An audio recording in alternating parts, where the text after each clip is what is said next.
Lançamento misto ou por declaração. Já o lançamento misto, ó, o nome sempre quer dizer alguma coisa, né, pessoal? Então, lançamento misto, há a participação de ambos os sujeitos. O sujeito passivo, ele tem a obrigação legal de prestar as informações para a Fazenda Pública, que depois efetuará o lançamento. Um exemplo dele é o imposto de renda. Eu faço a minha declaração de imposto de renda e, posteriormente, a Fazenda Pública vai efetuar o lançamento. Ou você tem que restituir, vai receber porque você pagou imposto a mais, ou você vai ter que pagar. Autolançamento ou lançamento por homologação. O autolançamento ou lançamento por homologação é aquele feito pelo próprio sujeito passivo, ou seja, o contribuinte ou o responsável. Ele presta informações para o lançamento e antecipa aquele pagamento, sem prévio exame do fisco, cabendo somente à administração aquela tarefa de homologar ou não os atos realizados. Ou seja, ele vai conferir se o que você pagou está certo ou não, mas posteriormente, tá bom? Nisso nós temos o exemplo do IPI, do ICMS e do ISS. Pessoal, é bom vocês sempre estarem estudando, sempre estarem relembrando esses impostos, são bastante. Como todo mundo fala, a quantidade de impostos no nosso país é grande, a carga tributária é alta. E você, como um cidadão, até para você cobrar ou até para você ter a noção, você tem que conhecer e tem que saber todos que existem. Se você paga, se você não paga. No melzinho que você compra de chupar ali na boca do caixa do supermercado, você está pagando imposto daquilo. O cigarro, se você fuma, o que não aconselho, mas o cigarro você paga uma alta taxa, um alto valor de impostos naquilo ali. A bebida alcoólica também você paga também um valor elevado de tributos. O veículo você paga tributo para você comprar. E todo esse dinheiro ele é arrecadado pelo Estado e é transformado em serviço público. Então, por isso que a gente tem que fiscalizar, e a gente falou da lei de responsabilidade fiscal, falamos anteriormente das licitações, por que a licitação tem que ser feita, todo aquele procedimento tem que ser público. Por quê? Porque aquele dinheiro que está sendo gasto foi você que pagou por todo esse procedimento que a gente está vendo agora. Então, vocês vejam que o direito em si, que todo esse direito público, toda essa forma administrativa, ela não é feita por si só. Ela é todo um sistema integrado, interagido, certo? Então, você não pode, de certa maneira, separar uma coisa da outra, porque tudo anda junto para tentar haver uma certa harmonia. Lógico que às vezes eu falo uma certa harmonia, porque até mesmo nós vemos, né, olhamos, que não há toda essa harmonia na administração pública. Suspensão do crédito tributário. Bom, o crédito tributário, ele pode ser suspenso, ele pode ser paralisado. E quais são essas hipóteses de suspensão da sua exigibilidade, de eu suspender a forma de eu exigir? Essas hipóteses estão previstas no artigo 151 do Código Tributário Nacional. Peço que vocês leiam na apostila a definição sobre cada um, a matéria, certo? E eu vou passar aqui de forma um pouco mais rápida. No inciso 1, nós temos a moratória. O que é a moratória? Moratória é a dilação do prazo de pagamento, ou seja, ele fica suspenso porque eu aumento o prazo de pagamento dele. Depósito do seu montante integral. Ou seja, muitas vezes para eu discutir aquele tributo administrativamente ou até judicialmente, se exige que eu faça o depósito do montante integral. Então, a partir do momento que eu deposito aquele dinheiro, eu estou suspendendo a exigibilidade daquele crédito. Ou seja, a administração pública não pode me cobrar enquanto não decidido aquilo administrativamente ou judicialmente, se eu fiz aquele depósito do valor daquele tributo. Ele fica depositado numa conta específica e fica ali guardadinho. Ninguém vai usar, ninguém vai utilizar ele. Tá bom, pessoal? Inciso 3. Reclamações ou recursos. Nos termos da lei do processo tributário administrativo. Ou seja, se é julgado alguma coisa contra mim, você tem que pagar o tributo e eu recorrer, automaticamente é suspenso aquela exigibilidade temporariamente, certo? Inciso 4. Concessão de medida liminar em mandado de segurança. Ou seja, se eu entro com uma ação com um mandado de segurança na esfera judicial e o juiz e eu peço liminarmente que seja suspenso a exigibilidade, a cobrança daquele crédito tributário, e o juiz acha que eu tenho razão, que eu tenho direito, ele lança uma liminar e aquilo fica suspenso temporariamente. E também a mesma forma no caso de tutela antecipada ou em outras ações judiciais que tiverem essa característica. Outra forma de suspensão do crédito tributário é o parcelamento. Ou seja, eu vou pagar o tributo, vamos supor o IPTU, e eu parcelo em 3 vezes, ou seja, ele não pode cobrar tudo de uma vez só. Eu vou pagar a primeira parcela, depois, no outro mês, eu pago a segunda, depois a terceira. Correto? Extinção do crédito tributário. A extinção do crédito tributário é o seu desaparecimento, ou seja, é extinto, some o crédito tributário. E ele somente pode ser estipulado por meio de lei, tá? Os casos de extinção de crédito tributário, ele tem que estar disciplinado em lei. Se a extinção decorre do pagamento, e se constatado que aquele tributo não era devido, cabe a restituição dele, tá bom, pessoal? Vamos supor que eu pago um tributo de determinada coisa e futuramente se vê que eu não tinha que pagar aquilo, não cabia, não tinha hipótese de incidência, não tinha um fato gerador, e aí eu tenho o direito de ser restituído daquilo, tá bom? Hipótese de extinção do crédito tributário. Essas hipóteses estão previstas no artigo 156 do Código Tributário Nacional. São hipóteses: o pagamento, a compensação, a transação, a remissão, a prescrição e a decadência, a conversão de depósito em renda, o pagamento antecipado e o pagamento antecipado e a homologação do lançamento, a consignação em pagamento, a decisão administrativa irreformável, a decisão judicial passada em julgado ou transitada em julgado e a dação em pagamento em bens imóveis. Vamos comentar rapidamente um por um. Pagamento. O pagamento ele é previsto no artigo 157 a 164 do Código Tributário Nacional. E o pagamento ele consiste no devedor entregar à Fazenda Pública uma soma em dinheiro correspondente àquele crédito tributário. Ou seja, Leonardo, você tem que pagar R$500 do IPVA do seu automóvel. Eu vou lá e pago o meu tributo, eu vou lá e pago o meu IPVA. A partir daquele momento está extinto o crédito tributário. Tá bom, pessoal? Compensação. Compensação se encontra no artigo 170 do Código Tributário Nacional. E ele é o quê? A compensação é o encontro de dívidas, de contas. Ou seja, você me deve uma coisa, eu te devo outra, vamos abater isso. É a compensação. Tá bom, pessoal? Também só em casos determinados em lei. Transação. A transação é prevista no artigo 171 do CTN. É o acordo para pôr fim ao litígio, ou seja, eu faço uma transação, ao qual se dá mediante concessões recíprocas. Eu concedo uma coisa, você me concede outra, a gente faz uma transação e se extingue o crédito tributário. Ou seja, cada interessado cede um pouco do que entende ser o seu direito para resolver o litígio, tá bom? Lógico que a transação ela depende também de previsão legal. Remissão. A remissão ela está prevista no artigo 172 do CTN.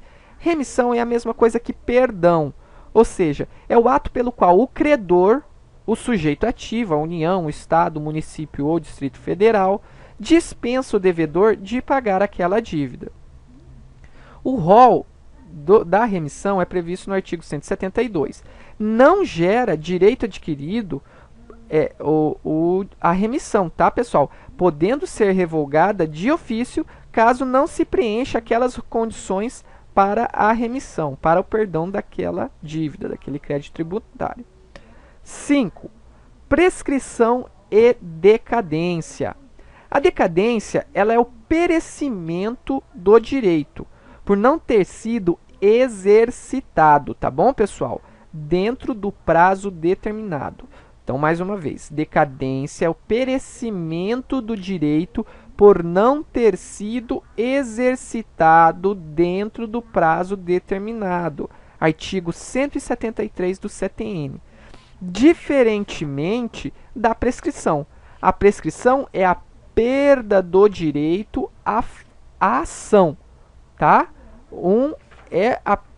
É o perecimento do direito por não ter exercitado. Eu tinha tantos anos para exercitar o meu direito a alguma coisa. Eu não exercitei naquele prazo, decaiu, tá? Aconteceu o instituto da decadência. Já a prescrição, eu perco o direito à ação pelo decurso do tempo. Eu tinha que entrar com uma ação judicial, uma ação de extinção de crédito tributário em 5 anos, não entrei, prescreveu o seu direito, tá bom, pessoal? E a prescrição está previsto no artigo 174 do CTN. No direito tributário, o que vai diferenciar a decadência da prescrição é o marco do lançamento, tá bom, pessoal? Gravem isso. O que vai marcar é o lançamento, tá? A decadência ela deve ser entendida como extinção do direito a constituir o crédito tributário por meio do lançamento. Ou seja, passou o meu direito de constituir, eu Estado, eu município, eu União, se eu passou 5 anos de eu constituir aquele crédito tributário, de eu fazer o lançamento, meu direito decaiu, certo? Próximo item, conversão do depósito em renda. Corre com a conversão do montante depositado em renda à fazenda pública, extinguindo o crédito tributário. Ou seja, nós não vimos anteriormente que o depósito em conta, o depósito judicial, ele suspende o crédito tributário? Então, no momento que ele é decidido, vamos supor, Leonardo, você tem que pagar o tributo, e eu tinha depositado aquele dinheiro em conta, automaticamente o Estado vai pegar aquele dinheiro para ele e extinguiu-se o crédito tributário. Tá bom, pessoal? Próximo, pagamento antecipado e a homologação do lançamento. É a extinção do crédito que se dá com o pagamento somado à homologação do lançamento. Consignação em pagamento. A consignação em pagamento está prevista no artigo 164 e também no parágrafo 2º. Ela é efetuada pelo devedor em juízo, dada a recusa por parte do credor em revê-lo. Vamos supor, eu quero pagar determinado tributo, o Estado acha que não é esse valor, ou não, você não tem que pagar. Eu falo, não, eu tenho. E aí, o que eu vou fazer? Eu vou consignar o pagamento. Eu vou entrar com uma ação de consignação e pagamento para eu depositar aquele dinheiro e depois discutir se eu tenho direito ou não a pagar aquilo, se tem direito ou não a receber, ou se é aquele valor ou não, aquele determinado valor que eu já quis pagar, está ali guardadinho. Tá bom, pessoal? Decisão administrativa irreformável, ou seja, quando há um processo administrativo tributário discutindo determinado tributo, e a partir do momento que ela não caiba mais recurso, que ela é irreformável, ela seja favoravelmente ao sujeito passivo, à pessoa que tem que pagar o tributo, ao contribuinte, ela acaba se exaurindo, certo? Ela extingue o crédito tributário. Vamos supor, Leonardo, você está certo, você não tem que pagar mais tributo. Você não tem que pagar o IPVA porque o carro não é mais seu. Correto, você fez a transferência e tudo tal. Extingue-se o crédito tributário caso não haja mais recursos para apresentar. Decisão judicial passada em julgado. Semelhante a esse caso, só que ela ocorre em via judicial. Ou seja, a decisão ela passou em julgado, ela transitou em julgado. É aquela decisão que ela não é mais mutável, ela não é mais reformada. Lógico que existem as exceções, ação rescisória, que é um caso à parte, que está até ali explicando na apostila de vocês.